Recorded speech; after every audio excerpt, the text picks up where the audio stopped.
Ideme prvú skupinu. Prvá skupina nám povie, čo vytvorila. My sme urobili bardejov. Tu je vratnica a potom radnica a potom tu máme aj kostol a potom tu máme ešte hradby a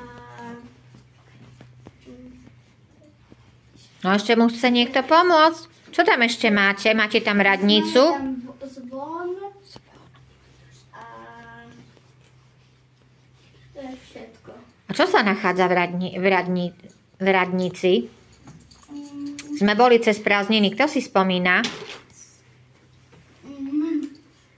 Aj Jurko bol v radnici, aj Bilko bol v radnici.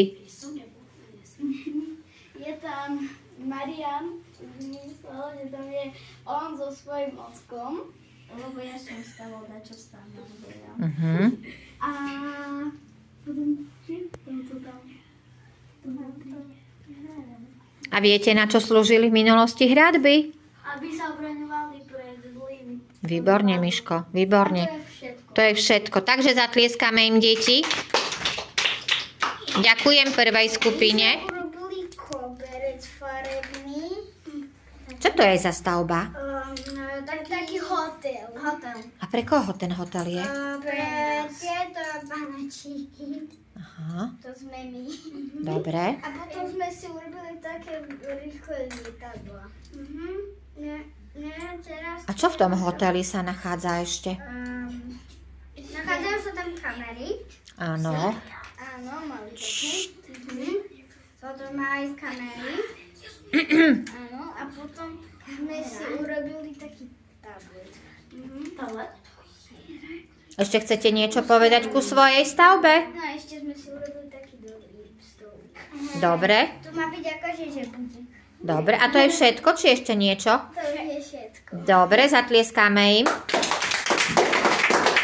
Ďakujem druhej skupine. Svoju stavbu nám predstaví tretia skupina. Nech sa páči. No, tak tu sme urobili taký veľký hotel pre psy. To sú svetelká na streche.